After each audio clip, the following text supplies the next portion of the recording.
ST सच्ची कहानियों पर आप सभी का स्वागत है। मदरसे के मौलाना की कई शिकायतें हमने सुन लिया था कि मौलाना बच्चों पर जादू करता है और बच्चियों को अपने प्यार के जाल में फंसाता है।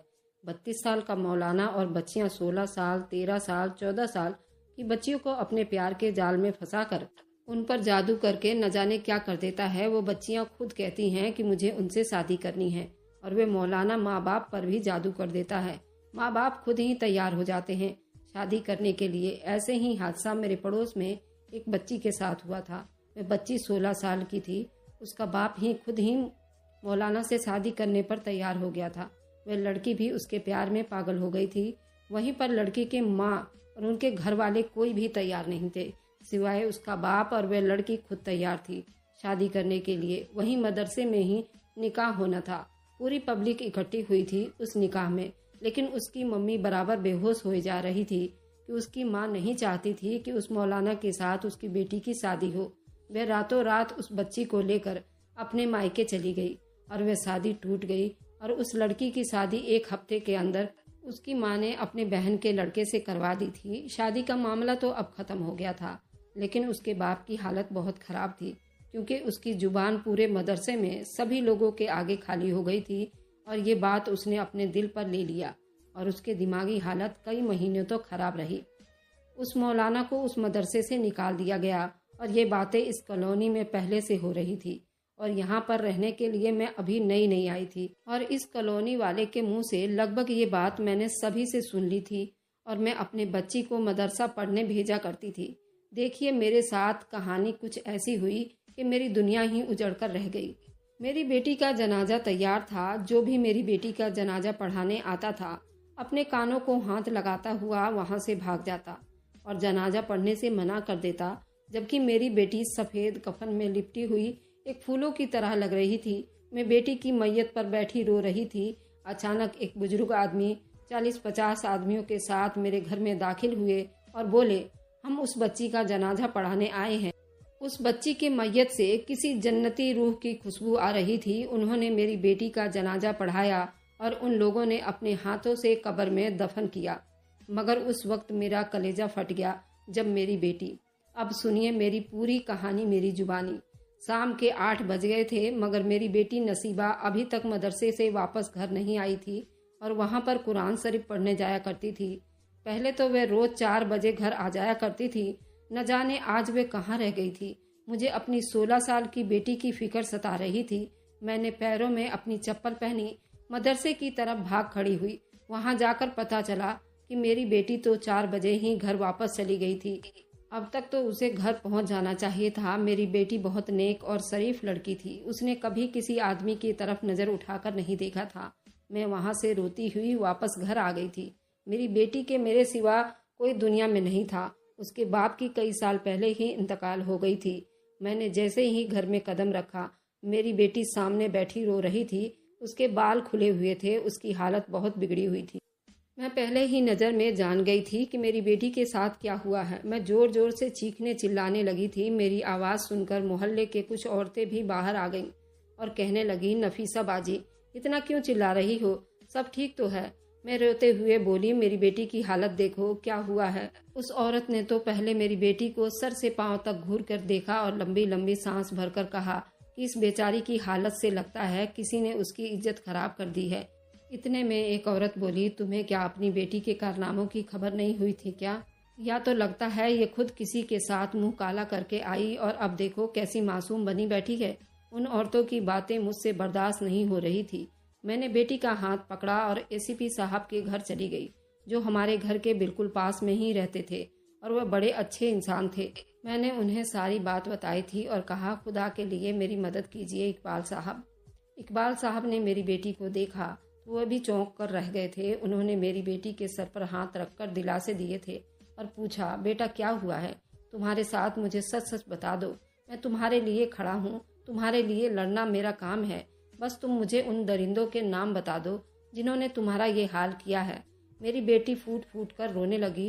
वह मुझसे लिपट गई और बोली, माँ मैं अब किसी काम की नहीं रही। इकबाल साहब की आंखों में भी आंसू आ गए थे। अनाथ बच्ची है आपकी, मुझसे इस पर बहुत तरस आ रहा है, लेकिन आप माँ होने के नाते उससे ज्यादा बातें कर सकती हैं। आप उसे घर ले जाइए मगर अभी उसका टेस्ट करवाना भी ज़रूरी है ताकि पता चल सके आपकी बेटी को बर्बाद करने वाले कौन कौन लोग हैं। हम उसे अस्पताल लेकर चले गए, उसका टेस्ट करवाया। जब उसकी रिपोर्ट आई तो मेरे होश उड़ गए थे, क्योंकि उसके साथ एक ने नहीं कई लोगों ने उसको नोच खाया था। पर मैं इतनी मजबूर और बेबस माँ थी कि मुझे नहीं पता था वे लोग कौन हैं। एसीपी इकबाल ने मुझे दिलासे दिए, मैं खुद उसके मुजरिमों को पकड़ लूँगा, भले ये मुँह से कुछ न बोले। थोड़े दिनों के बाद जब उसकी हालत ठीक होगी तो आपकी बेटी सारी बातें बता देगी। उनके कहने पर मुझे बेहद तसल्ली हुई थी। फिर उन्होंने अपने ही गाड़ी में हमें बिठाया, हम दोनों को अस्पताल से घर छोड़ गए। उनकी ही मौजूदगी में मेरी बेटी के सारे टेस्ट हुए। मेरी बेटी के आंखों से आंसू से उसका पूरा चेहरा सूज गया था। बेटी क्या तुम उन्हें जानती हो? कितने लोग थे, वे कौन थे और वे कहाँ रहते हैं? मेरी बेटी ने कहा अगर वे किसी को उनके बारे में बताएगी तो वे लोग हम दोनों को मार देंगे। ये कहकर वो फिर से रोने लगी थी। मैंने उसे खाना खिलाने की बहुत कोशिश की, मगर उसने एक दाना भी अपने मुंह में नहीं लिया। अपना टूटा हुआ दिल संभालती अंदर कमरे में चली गई। मेरे दिल में इतनी हिम्मत नहीं हो रही थी कि मैं जाकर अपनी बेटी को तसल्ली दूं। मेरी बेटी का कैरेक्टर साफ सुथरा था। मेरी बेटी ने हमेशा अल्लाह का नाम लिया था। वह तो ऐसी बातों से कोसों दूर रहती थी। मेरी बेटी के साथ ऐसा क्यों हुआ था? मैं सोच रही थी। सोचते सोचते मुझे नींद आ गई। सुबह का 6 बजे मैं उठी। सबसे पहले ख्याल मेरी बेटी नसीबा का आया था, मगर उसके कमरे का दरवाजा बंद था। मैंने दरवाजा खोलने की भी बहुत कोशिश की। दरवाजा खुल गया, मगर सामने वाला मंजर ने मुझे कहीं का नहीं छोड़ा। मेरी दुनिया उजड़ गई थी। मेरी प्यारी लाडो मुझसे दूर चली गई थी, मुझसे रूठ गई थी। वह हमेशा के लिए अल्लाह को प्यारी हो गई थी। मेरी आंखों से आंसू बह रहे थे। मेरी बेटी किसी बेजान परिंदे की तरह बेड पर पड़ी हुई थी। मेरी बेटी ने अपनी जान ले ली थी। मुझे लगा कि मेरी बेटी ने खुदकुशी कर ली है। मैं इकबाल साहब के घर गई, उन्हें बताया कि मेरी बेटी ने खुदकुशी कर ली है। वे भागते हुए मेरे घर आ गए और सब कुछ देखने के बाद उन्होंने बताया कि आपकी बेटी ने खुदकुशी नहीं की, बल्कि डर की वजह से और दुख की वजह से उसकी मौत हो गई है। मैं अल्लाह से दुआ करने लगी, काश मेरी बेटी के जगह मुझे ले जाते। अपनी बेटी को एक चादर में लपेट दिया था। फिर मैं सबके मोहल्ले वालों को खबर दी कि मेरी बेटी इस दुनिया से जा चुकी है। ये खबर मिली थी कि आसपास के कुछ औरतें मेरे घर में आ गईं। कुछ ने मेरे साथ हमदर्दी भी की थी, मगर ज्यादातर औरतों के असर कुछ अजीब से थे। पड़ोस वाली मीना जलकर बोली, मैंने तुम्हारी बेटी से एक बार कहा कि मेरी बेटी से दोस्ती कर लो। कहने लगी कि मैं ऐसी लड़कियों के साथ हाथ नहीं मिलाती। दोस्ती तो दूर की बात है, जो लड़कियां सारा दिन लड़कों से बातें करती रहती हैं। देखो अब बेचारी का अपना क्या हाल हुआ। खुदा किसी से ऐसे शब्द ना बुलवाए। तुम्हारी बेटी थी तो बहुत अच्छी, मगर बेचारी का चाल चलन उसे ले डूबा। मुझे तो तुम पर तरस आ रहा है कि तुम ऐसी बेटी के होते हुए कैसे जिंदा रह पाती हो। शुक्र है वक्त पर तुम्हारी जान छूट गई, वरना आगे पता नहीं तुम्हें क्या क्या दिन देखने पड़ते। मैं उस वक्त बहुत गम में थी। मुझे किसी की आवाज़ मेरे कानों तक साफ सुनाई नहीं दे रही थी। मैं तो सिर्फ अल्लाह पर यकीन करती थी। मैंने अब अपनी बेटी का कफन दफन भी करना था, मगर इस मोहल्ले में कुछ अजीब रस्म थे कि किसी के मरने पर खाना भी खिलाया जाता था। ये अजीब रस्म है कि एक घर में जनाजा रखा हुआ है, वहाँ गम होते हुए हदीस में आता है कि 3 दिन तक वहाँ कुछ नहीं पकता। लेकिन यहाँ अजीब रस्म है, जिस घर में जनाजा हो जाएगा लोग वहीं से बिरयानी और पुलाव ढूंढने लगते हैं। मैंने तो उन औरतों से साफ कह दिया कि मैं गरीब औरत हूँ और विधवा भी हूँ। मेरी बच्ची अनाथ थी। मेरे पास तुम लोगों को खिलाने के लिए कुछ नहीं है। मेरी पड़ोस की रुखसाना मुंह पर हाथ रखकर बोली कि ये सब तो बहुत जरूरी होता है। तुम्हें कम से कम घर आए मेहमानों के सामने ये बात नहीं करनी चाहिए। तुम खुद सोचो, अगर तुम किसी के घर जाओ तुम्हें कैसा महसूस होगा। मुझे उस वक्त उन औरतों की जरूरत बिल्कुल भी नहीं थी। अब मुझे किसी गुस्ल देने वाली औरतों को ढूंढना था जो मेरी बेटी के जनाजे को नहला सकें और कफन में लपेट सकें, क्योंकि ये काम भी बहुत तरीके से किया जाता है, हर कोई ऐसा नहीं कर सकता। मैं जैसे ही घर से बाहर जाने लगती, कुछ औरतों ने मेरी बेटी के जनाजे उठाने के लिए आगे बढ़ी थी और बोली कि हम गुस्ल देने के लिए तैयार हैं, लेकिन तुम देख लेना उसके जनाजे में तुम्हें बहुत मुश्किलें होंगी। ये तो मर चुकी है, तुम्हारे लिए कितनी बदनामी छोड़ जाएगी। मुझे उन औरतों की बातों पर कोई यकीन नहीं था, क्योंकि मैं अपनी बेटी की अच्छाई को खुद ब खुद जानती थी। फिलहाल मेरी बेटी को गुस्ल दे दिया गया। थोड़ी देर के बाद जब औरतों ने गुस्ल दिया वे बाहर आई तो कानों को हाथ लगाने लगी। तौबा तौबा, तुम्हारी बेटी अगर जिंदा भी रहती तो किसी काम की ना रहती। तुमने तो अपनी बेटी को खुलेआम छोड़ रखा था। मुझे तो ऐसा लगता है कि तुम्हारी बेटी के साथ बिना वजह जुल्म नहीं हुआ। ये भी उन लोगों को जानती होगी जिन्होंने इसका ये हाल करके छोड़ा है। तुम खुद सोचो, कोई किसी अनजान लड़की से क्यों राह चलते उलझेगा। मैं हैरान थी, ये लोग मुझे विधवा समझकर कितने गलीज समझ रहे थे। यही अगर एक अमीर की बेटी के साथ होता, सब लोग उसके साथ हमदर्दियां जता रहे होते। क्योंकि मैं विधवा थी, मेरे पास देने के लिए बिरयानी और पुलाव नहीं था। सब मेरे ऊपर ही बातें कर रहे थे। मैंने बस एक ही शब्द कहा था कि जिसने भी मेरी बेटी के साथ ये जुल्म किया है, अल्लाह करे उसके घर में ऐसे ही उसके माँ बहन के साथ हो। न जाने क्यों मेरा दिल बहुत रो रहा था अपनी बेटी के लिए। मेरी बेटी ने उन जालिमों के नाम बताए बिना इस दुनिया से चली गई थी। अब मैं उसके मुजरिमों को कैसे ढूंढूंगी। लेकिन यहाँ पर तो सबकी आंखें खाली थी, क्योंकि घर में खाने के लिए कुछ नहीं पका था। मैं भागती हुई बाहर मस्जिद में गई और मौलाना साहब से कहा, मौलाना साहब, मेरी बेटी का जनाजा तैयार है, अब जनाजा पढ़ा दीजिए। मेरी बात सुनकर उन्होंने मना कर दिया और कहा, मैं आपकी बेटी का जनाजा पढ़ाने के बारे में सोच भी नहीं सकता। मैं बोली, आप मेरी बेटी का जनाजा पढ़ाने का क्यों नहीं सोच सकते। तब इमाम साहब कहने लगे, तुम्हारी बेटी सिर्फ अपना ही नहीं बल्कि मदरसे में आने वाली सारी लड़कियों का नाम खराब किया है, और बहुत से लोग तो मुझे भी गलत कह रहे हैं और कसूरवार समझ रहे हैं। क्योंकि ये मेरे मदरसे की लड़की थी, अब उसकी वजह से मेरी बदनामी हो रही है। देखो, उसके साथ जो भी हुआ उसमें उसका भी तो कोई कसूर होगा। हम उसका जनाजा नहीं पढ़ाएंगे। जितने भी मोहल्ले वाले आए थे वह सब के सब खड़े चुप तमाशा देखते रहे और इमाम साहब की हाँ में हाँ मिलाते रहे। इमाम साहब ने जनाजा पढ़ने से साफ मना कर दिया, बल्कि लोग भी इसी तरह हमारे घर से चले गए, क्योंकि घर में कुछ खाने के लिए पका ही नहीं था। मैं ऐसी हालत में उन लोगों को हड्डी तो नहीं दे सकती थी, लेकिन कुछ लोग अभी भी मेरे घर में ही थे। जैसे जैसे लोगों को पता चला कि मेरी बेटी कफन में पड़ी हुई है और उसका जनाजा पढ़ने वाला भी कोई नहीं है, किसी की भी हिम्मत नहीं हुई थी। वे लोग कहीं दूर से जाकर किसी और मौलाना को बुला लाए। बस अब उसे 4 कंधों पर उठाकर कब्रिस्तान लेकर जाना था, लेकिन उन जालिमों से वह भी नहीं हो रहा था। ये सब के सब बस एक दूसरे की तरफ मुंह देख रहे थे। मैं ज्यादा से ज्यादा क्या कर सकती थी। बैठकर रोने लगी, अपनी बेटी को ही कोसने लगी। काश मेरी बेटी ने उन जालिमों का पता बता दिया होता, जो आज मैं इस तरह रुसवा न होती और उन दरिंदों की करतूत सबके सामने लाकर रख देती और आज मुझे इतनी बातें न सुनना पड़ती। मैं यही बातें कर रही थी कि बाहर से मुझे शोर की आवाज़ सुनाई दी। ये कौन है? मौलाना साहब कहाँ से आए हैं और मेरी बेटी का जनाजा पढ़ाने जा रहे हैं। तभी मैंने बाहर जाकर देखा तो मौलवी साहब बाहर खड़े थे। वह मेरी बेटी का जनाजा पढ़ाने आए थे। मेरे दिल में थोड़ी सी उम्मीद जागी थी, पर मुझे लगा शायद ये भी सवाब और गुनाह के चक्कर में पड़ जाएंगे, मुझसे हिसाब लेंगे तुम्हारी बेटी इस हालत में कैसे पहुंची। लेकिन ऐसा नहीं हुआ था।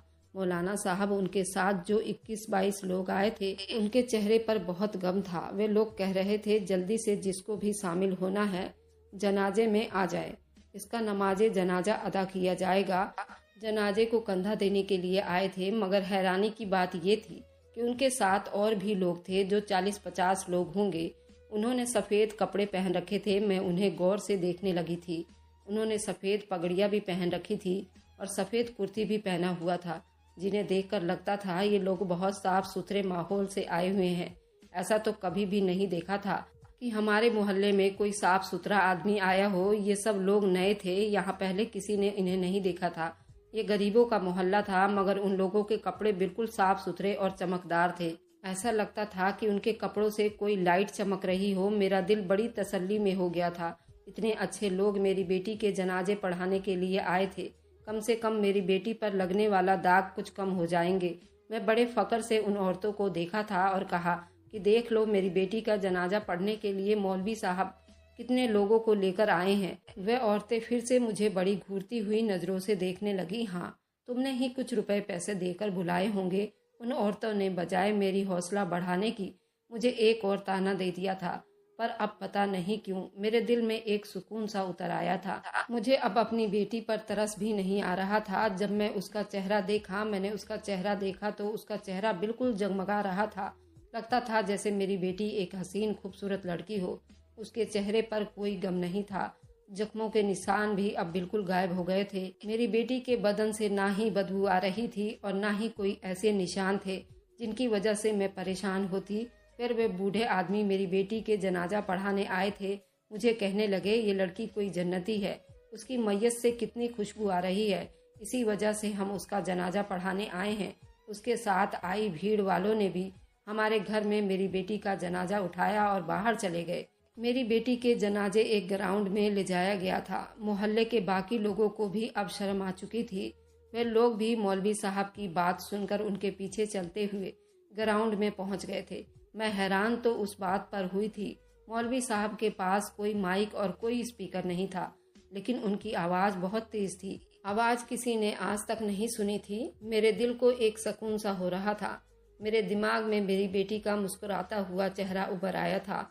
ऐसे लगता था कि मेरी बेटी मुझे कह रही है कि मम्मी तुम गम मत करो, मैं बिल्कुल ठीक हूँ। इस बूढ़ों ने मेरी बेटी का जनाजा पढ़ाया, फिर उसे खुद कब्रिस्तान ले गए और उसे अपने हाथों से कब्र में दफनाया। मैं तो वहाँ पर नहीं गई थी, पर लोगों का कहना था कि मेरी बेटी कब्र से बहुत खुशबू आ रही थी। अब मेरे गांव के लोग शर्मिंदा हो रहे थे और मेरी बेटी को मासूम कह रहे थे, जबकि यही लोग थे जो कुछ देर पहले मेरी बेटी पर इल्ज़ाम लगा रहे थे और कह रहे थे कि मेरी बेटी बहुत गुनहगार है, जबकि मैं जानती थी कि मेरी बेटी बिल्कुल भी गुनहगार नहीं थी। उसके साथ ही किसी ने जुल्म किया था। खैर, अब मेरे घर से सब लोग जा चुके थे। मैं बड़ी तसल्ली में हो गई थी। मेरी बेटी का जनाजा पढ़ाया जा चुका था और उसे दफनाया भी गया था, मगर मौलवी साहब कौन थे और कहाँ से आए थे? मेरे दिमाग में ये सवाल बार बार आ रहे थे। जब वह जाने लगे तो मैंने पूछ ही लिया। तब वो कहने लगे, हम सब पास वाले गांव के मस्जिद से आए हैं। पास वाले गांव तो हमारे गांव से काफ़ी दूरी पर था, मगर वह बड़ी मस्जिद थी, वहां पर हर वक्त काफ़ी भीड़ रहा करता था। मेरे दिमाग में बहुत सारे सवाल आ रहे थे। मैंने सोचा कि मैं एक दिन वहां जाकर ज़रूर उनका शुक्रिया अदा करके आऊँगी। मौलवी साहब का शुक्रिया अदा करूँगी और उनसे बात करूँगी कि उन्होंने मेरी इज्जत रख ली। और आजकल सब लोग बस चुप थे और मेरी बेटी की मुजरिमों को बद्दुआ दे रहे थे। पास वाले गांव के मस्जिद मेरे घर से काफ़ी दूरी पर था। मैंने मौलवी साहब को जाकर कहना चाहती थी कि उस दिन आप मेरी बेटी के जनाजे में आए और मेरा इतना साथ दिया। मैं इस सब के लिए आपको शुक्रिया अदा करने के लिए आई हूँ, क्योंकि मैं तो उन लोगों को बुलाया भी नहीं था और वे लोग बिना बुलाए मेरी बेटी के जनाजे में शामिल हुए थे। सबसे ज़्यादा खुशी और एहसास मुझे इस बात का था कि लोगों के दिल में अब मेरी बेटी के लिए हमदर्दी और प्यार था। ऐसे ही 2 दिन बीत गए। तीसरे दिन मैं बगल वाले गांव की तरफ चल पड़ी थी। मैं रास्ते में कुछ फल फ्रूट वगैरह भी ले लिए थे। वहां पहुंची, असर का टाइम हो चुका था। उस वक्त एक मौलवी साहब अजान दे रहे थे। मैंने सोचा कि बस मैं उन्हें ये सौगात बताऊंगी और ये सामान ले जाकर उनको दे दूंगी। अपने करीबी बच्चों को भी खिला देंगे और यूं मेरी तरफ से शुक्रिया भी अदा हो जाएगी। मगर मैं जैसे ही अंदर गई तो ये देखकर मैं बिल्कुल मायूस हो गई थी कि वहाँ तो एक जवान सा लड़का था और जो अजान दे रहे थे। मैंने उस लड़के से मौलवी साहब के बारे में पूछा कि वह कहाँ गए हैं और कब आएंगे। वह लड़का मेरी बात सुनकर मुझसे कहने लगा कि उनको दिल्ली गए हुए आज 1 हफ्ता हो गया। मैंने कहा कि वे 3 दिन पहले ही तो मेरी बेटी का जनाजा पढ़ाने के लिए आए थे और उनके साथ काफ़ी लोगों का भीड़ भी था। यही कुछ 40-50 लोग होंगे। सब ने सफ़ेद कपड़े पहने हुए थे। उनके रंग थोड़े सफ़ेद थे और वे बहुत लंबे लंबे थे। मैं बोल रही थी कि मैंने खुद उन्हें देखा था। तुम कहते हो कि 1 हफ्ता पहले दिल्ली चले गए थे। वह लड़का शायद मुझे पागल समझ रहा था, मगर मैंने उसे यकीन दिलाया कि मैं सच कह रही हूँ और फिर उसे सारा माजरा भी सुना दिया था। मगर उसकी बात अभी भी वहीं थी। वो मुझसे कहने लगा, कैसे आप कह सकती हैं कि उनके पास इतना वक्त नहीं होता कि वे जनाजा पढ़ाएं? आपको कोई गलत फहमी हुई है। उनकी बात सुनकर मैं बहुत हैरान हुई थी। क्या यहाँ पर कोई मदरसा नहीं है? कौन सा मदरसा मोहतरमा? यहाँ पर तो कोई मदरसा नहीं है। बड़े मौलवी साहब यहाँ पर कभी कभी इमामत करने आते हैं। यहाँ ज़्यादातर मैं ही होता हूँ। उन्होंने तो आज तक हमसे नहीं कहा कि वे किसी जनाजे में जाएंगे और आप कह रही हैं आपकी बेटी 3 दिन पहले ही इंतकाल हुआ था। ऐसा नहीं हो सकता। वे आपकी बेटी के जनाजे में आए हों। अल्लाह ताला आपको सब्र अता फरमाए। लेकिन ऐसी कोई बात नहीं है। ये मस्जिद है, मदरसा नहीं है। मस्जिद बहुत बड़ी है। अक्सर लोग समझते हैं यहाँ पर कोई मदरसा होगा, मगर यहाँ कोई मदरसा नहीं है। पर आप भी जानती हैं यहाँ पर दूसरे गांव में जो कॉलोनी बसी हुई है, इसलिए यहाँ पर बहुत ज़्यादा भीड़ भाड़ होती है और आपके गांव से दूर है, इसलिए यहाँ से ज़्यादा लोग यहाँ नहीं आ पाते। मैं तो यहाँ का सरकारी इमाम हूँ। कभी कभी यहाँ कोई तकरीबन महफिल करवा देता हूँ। लड़के की बातें मेरे कानों में पड़ रही थी पर दिमाग में नहीं जा रही थी। मुझे समझ नहीं आता था ये सब क्या हुआ था। फिर मेरे दिल में एक ही ख्याल आया कि अल्लाह ताला ने मेरी बेटी की इज्जत खुद ही रखी थी। मेरी बेटी का कसूर कोई नहीं था, वह तो बहुत मासूम थी। मैं उस लड़के का शुक्र अदा करके वापस आ गई थी। रास्ते में आते ही कुछ औरतें बीच सड़क पर बैठकर दहाड़े मार मार कर रो रही थी, अपना सर पटक पटक कर रो रही थी। मैं उस भीड़ को चीरती हुई उन औरतों के पास पहुंची थी। देखा तो दो माँ बेटी बुरी तरह से बीच रोड पर दहाड़े मार मार कर रो रही थी। ना तो उनके सर पर दुपट्टा था, ना कपड़ों का होश था। जब मैंने वहाँ खड़े लोगों से पूछा तो वहाँ के लोगों ने बताया कि उनके बाप और भाई को कुछ लोग उठाकर ले गए हैं और ये हमारे गांव के ही इमाम साहब की बहू बेटियां हैं और उन लड़कों के साथ इमाम साहब भी हैं जो हमारे मोहल्ले के मदरसे की लड़कियों को पढ़ाया करते थे और उनसे छेड़खानियां भी करते थे और साथ में मिलकर कई लड़कों के साथ मिलकर लड़कियों की इज्जत लूटा करते थे। आज खुद उनके परिवार वालों ने उनको रंगे हाथों पकड़ा है और पुलिस में दे दिया है और रोड पर बैठकर जो चिल्ला रही थी उनकी बहू बेटियां हैं और मदरसे के मौलाना लड़कियों पर बुरी नज़र रखते थे और मेरी बेटी उन दरिंदों का निशाना बन गई थी। वे 3 लड़के थे और मौलवी साहब थे जो एसीपी इकबाल साहब ने पकड़े थे। उनके माँ बाप ने इकबाल साहब को बहुत से पैसे और जमीन की ऑफर भी दी थी, मगर उन्होंने ये सब ठुकरा कर उन्हें अदालत में पेश कर दिया था। अदालत में उन्हें 10-10 साल की सजा हो गई थी। एसीपी साहब एक बार फिर शर्मिंदा हो गए थे। उन्होंने मेरी बेटी मुजरिमों को तो पकड़ लिया था मगर मेरी बेटी की जान नहीं बचा पाए थे। मुझे उनसे कोई शिकायत नहीं था। आज उस बात को 8 साल बीत गए हैं। गांव वालों को वे इमाम साहब, उनके साथ आई हुई भीड़ जिन्होंने मेरी बेटी को दफनाया था और जनाजे का नमाज पढ़ाया था, लोगों को कभी दिखाई नहीं दिए और मैं आज तक अल्लाह ताला से उस काम के लिए शुक्रिया अदा करती हूँ और उन दरिंदों को कभी माफ़ नहीं करूँगी। अल्लाह ने इस दुनिया में ही मेरा इंसाफ कर दिया था, लेकिन अदालतों में ऐसी हजारों बेटियां मिल जाएंगी जिनके साथ ऐसी कुकर्म हुए थे और उनके मुजरिमों को भी वकीलों ने बचा लिया है। मैं तो यही कहूँगी, आप लोग हमेशा सतर्क रहें, अपने आसपास सभी लोगों को परखते रहें और जानते रहें। वे अपने बच्चों का हमेशा ध्यान दें। अब मेरी बेटी तो इस दुनिया में वापस नहीं आ सकती, इसलिए मैं सभी माँ बाप की बेटियों के लिए दुआ करती हूँ कि उनकी बेटियों को हमेशा अपनी साए में रखे। अगर आपको आज की कहानी पसंद आई है तो वीडियो को जरूर लाइक कीजिएगा और अपने दोस्तों के साथ शेयर भी कीजिएगा। और हाँ, अगर आपने अभी तक हमारे चैनल को सब्सक्राइब नहीं किया है तो जरूर सब्सक्राइब कर लें। मिलते हैं हम अपनी कल की एक नई दिलचस्प कहानी के साथ। मुझ पर सदा अपना प्यार और स्नेह बनाए रखें। सभी को मेरा प्यार भरा नमस्कार दोस्तों।